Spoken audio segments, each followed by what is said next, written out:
Hello everyone! Hope y'all are doing well. Today's video is going to be a little different than usual. If you've been watching or following me for about the past 3 years until now, you'll know that as of March 10th, 2024, we hit the amazing milestone of 500 subscribers. I cannot explain how happy and grateful I am for all of you to be here today. So, to celebrate this occasion, I will be reading out some Q&A questions while some speed paints play in the background. I will be also recording this all in one take, so that will be fun. Anyways, enough chit-chat. Let's dive right into the deep end, baby. From the creator of Project Centaur, Dinosaur Dude asks, what inspired you to make Project Kira? Now, this will be a reoccurring question, so if I record this multiple times and the answer remains the same, don't be surprised. What inspired me to make Project Kira was actually the Alien Biospheres series. During COVID, I was a 13-year-old and had no friends, nothing to do. So I decided to go onto the internet, and being the science nerd that I am, I eventually found Alien Biospheres, and that's honestly what kickstarted my entire love for this series. Opinion on scrambled eggs. Well, I actually really like scrambled eggs, and at one point in Kira's history, I was tempted to make scrambled eggs at midnight because I was hungry.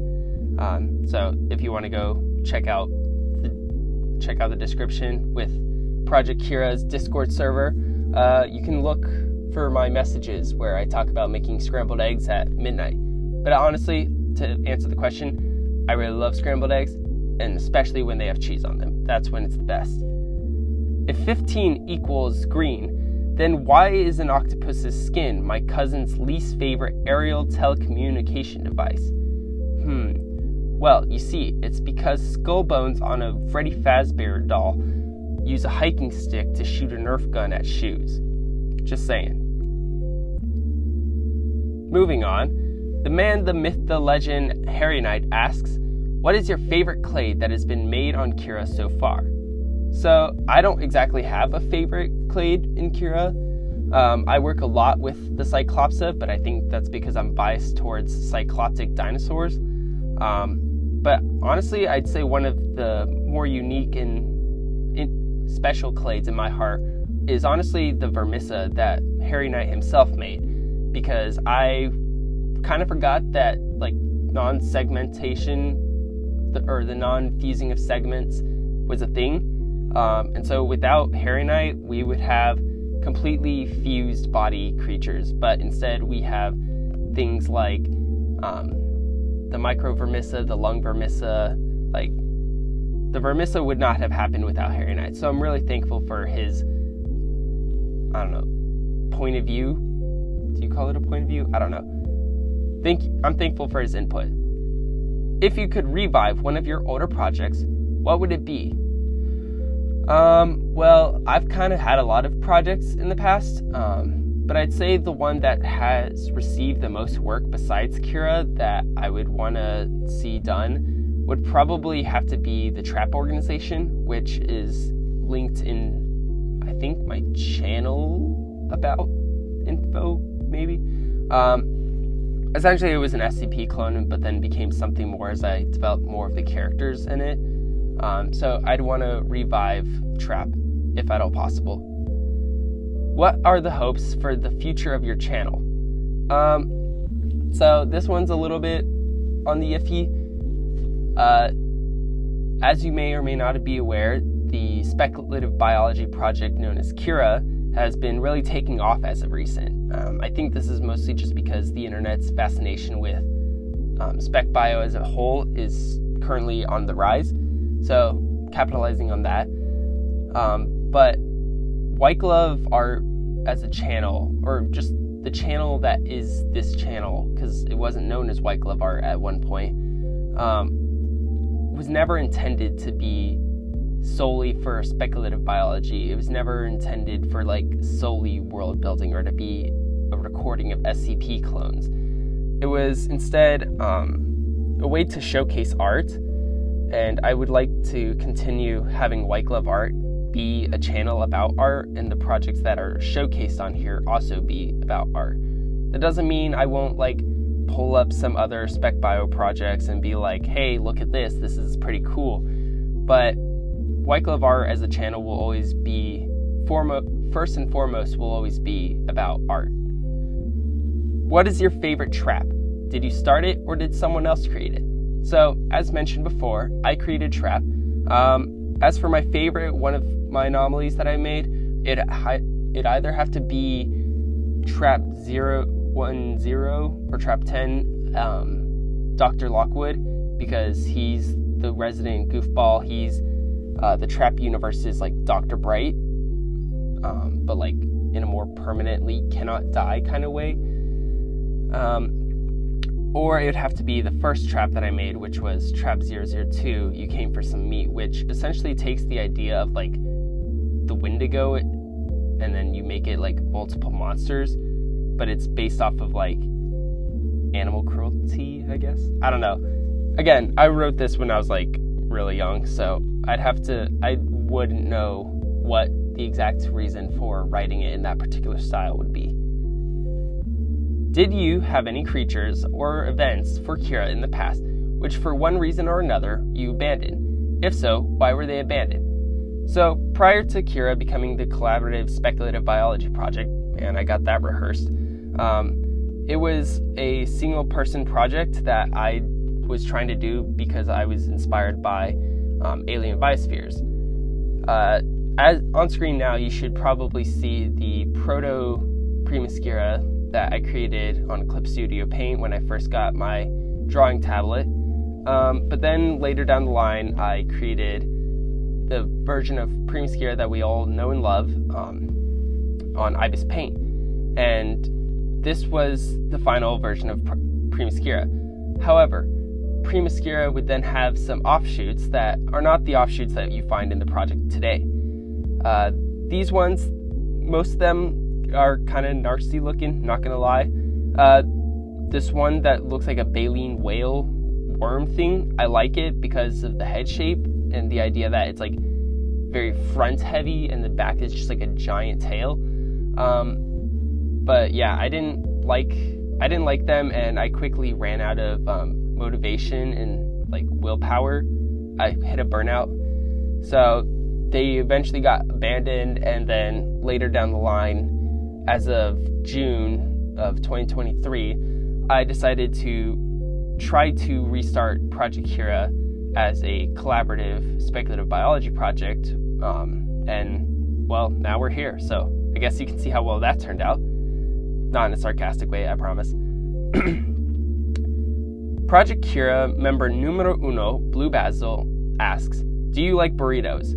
Depends which burrito we talking about, because it's like, if you got the bean and cheese is pretty decent. But if it's like bacon, egg, and cheese, that honestly has to win over the bean and cheese. I'm like, sorry, not just saying. Bird in Space asks, favorite non-avian dinosaur? Probably would have to be Dilophosaurus, mainly because, and no, I'm not talking about the Jurassic Park version. I know that they were not small. They didn't have like the frills. They couldn't spit acid. I did a small little study of the dinosaurs of China in kindergarten, and one of them that I went over was Dilophosaurus. And honestly, it's just been one of my favorite dinosaurs ever since, because its history is honestly a bit more mysterious in some aspects than even Spinosaurus. So I really like that. Lum asks, what is your favorite Kira species and why? I don't know. I'd say for species-wise, because, alright, let me clear some things up. Kira doesn't have, like, any set species. It just has the clades, like, the bigger clades that encompass the species in that clade. So, if we're talking, like, if we're talking the swamp crawlers, or the mud crawlers, whatever it is, I don't remember. Too many aliens at this point. Alright, let's say Microvermissa. If we're talking to Microvermissa before like they became super specialized and had their own clades branching off, Microvermissa literally represented all Microvermissa species that were small, scuttling little bug creatures. species are up to the people in the community who want to draw the species. So it would be like taking a template, and then you would keep the shape of the template, but then you would add details to the template, if that makes sense. An example of this would be the bone dragon that I did for Project Kira episode 2, where it has the little submarine guy. That is based off of one of the dragons that are to come, but I made my own alterations with like bioluminescent like scales, I guess, on the side, and more interesting patterns. So yeah, that's essentially what species are, and I'd have to say that that's probably my favorite, because I really like aquatic deep sea dragon type creatures. Yeah. Anyways, moving on. Let's say you have a way to breathe fresh oxygen. What was that? Let's say you have a way to breathe fresh oxygen and have basic hiking gear. How long do you think you could survive on Liban? Alright, so I kind of did a recording before this, but I realized I missed a question, so I'm having to re-record all this.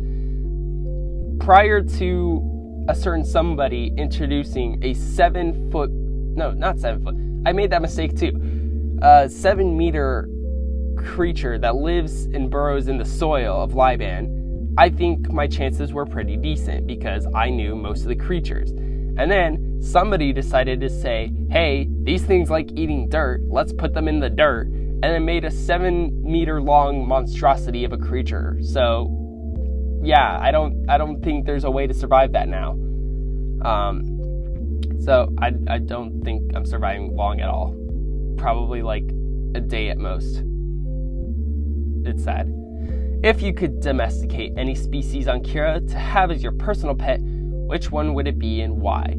It would have to be one of the bone creatures. Bringing it up on the cladogram because I can't remember clade names off the top of my head. I know, I'm such a disappointment. Visible bones. Any of the visible bone clade, like, I'd want to have as like pets, because like, well, except for the true visible bone, because it looks like a fat slug and nasty. It's like pugs. This is the pug of the Kira world. But yeah, any of the visible bones besides the true visible bone, I would be down to have like tree bone, tall bone, flesh eater, short face, long face, and tall hands. All could be awesome domesticated aliens, just not the true visible bone, because that's nasty. It's just a pug. Alright, moving on. With 3 accounts and having room for more, Bangladeshi animator asks, what does vermissa taste like? Really? Why are we eating the aliens? So, I don't know. Like, it's honestly kind of just depends on which creature we're talking about. I know Primuscira would probably taste like shrimp, to be honest. Even though I've never had shrimp. I don't know. You'd have to ask the vermissa creator himself. Just ask him. Yeah.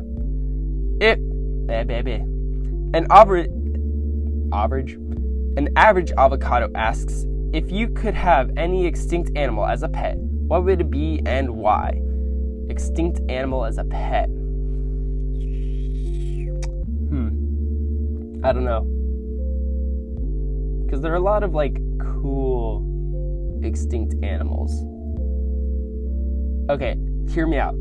If, and this is being very hypothetical because we all know this thing would instantly eat me and like slither away without any question. But Titanoboa, do you know how freaking cool it'd be to have a Titanoboa as a pet? Like this thing that is as long as a school bus. You'd have to have such a huge enclosure for it and like feed it like freaking crocodiles. It would honestly be awesome. I think my answer, not logically, is Titanoboa. My answer logically would probably be like, I don't know, probably just a rat, like prehistoric rodent. Yeah. Mont asks, what's your favorite speculative evolution / biology project besides Kira? Darn, he got me there. I'd say my favorite speculative biology project would probably have to be Alien Biospheres, because it's the one that got me into it. I've seen a lot of good spec bio projects, and I've seen a lot of ones that honestly I wouldn't run it that way, but you do you, bro. But the one that I think does the best job at like covering the essentials, setting like the guidelines for what spec bio projects are, would be Alien Biospheres. And I know Bibliorian did that intentionally, but I think honestly it does it in a really good way that you can apply it to any like version or alteration of spec bio, whether that's alien biosphere, like future, or no, not alien biosphere, alien speculative biology, future biology, seeded worlds, like any alteration of spec bio, you can apply the same principles of that series to any of it, and I think that's why it'd probably be my favorite. Pain and Suffering asks, what get you into speculative evolution? As mentioned before, it's Alien Biospheres. And if you can, do you want Kira to be printed as a book? Yes, Kira printed as a book would be an awesome thing to have in my opinion, because then you could have like a giant documentary journal of all the Kira aliens and fauna. But I would say, I don't know, I'd have to like think about it, because like I'm thinking more so of like the backgrounds of the pages and how they'd be formatted. If we do it in like a cool like fantasy journal thing where it's like yellow paper and it's like dirty, but you can tell it's been like taken care of, like that kind of a journal, that'd be cool. If not, then we could do like some sort of like sci-fi background and make it look like a screen tablet. I'd like to make different like versions of like books based off like the time periods, and then maybe, just maybe, make one giant book, because one giant book would be awesome to have, but also kind of crazy because there are over 500 clades in Kira right now, and that would be over 500 pages of aliens if we're like giving each alien clade like one page. Yeah. The second Terminator of Kira, Elantra, asks, opinion on pie. Pie is good. You should eat it. I really like my magenta celery pie. That's an inside joke. Don't worry about it. Yeah. By the way, just, I guess, well, now I feel obligated. Magenta celery pie is just kind of like a joke on strawberry rhubarb pie, because rhubarb looks like celery, but red. So, yeah, there's that. And with that, we come to the conclusion of this video. With no more questions to ask, I will leave y'all to contemplate and watch, I guess, the rest of whatever Speed Paint is playing on right now. Thank y'all so much again for the 500 subscribers, and I will see you in the next video, which is either going to be the Kira episode 6? Yeah, 6. Kira episode 6, no, 7. Kira episode 7, and or it would be, I'm blanking. And or the DTIYS, the Draw This in Your Style challenge, because that's got like 2 weeks to wrap up, so that everyone who wants to participate can. Speaking of which, if you want to participate, the link to the Discords are down in the description. We have the WhiteGlove main server, which is the Pocket Dimension Volume 2, and if you're looking to get into some spec bio yourself, Project Kira is also listed in the description. As a heads up for anyone trying to get into Project Kira right now, the project is ahead. I have to like explain this every time somebody joins. The project is like so far ahead of the videos, so don't be like surprised if you suddenly feel overwhelmed about the amount of creatures and diversity we have. Yeah, I promise the videos are trying to catch up as quickly as possible. Just school is kind of a thing. Anyways, with that said, I will leave y'all be. Master Taxonomist, WhiteGlove, and just regular WhiteGlove, out.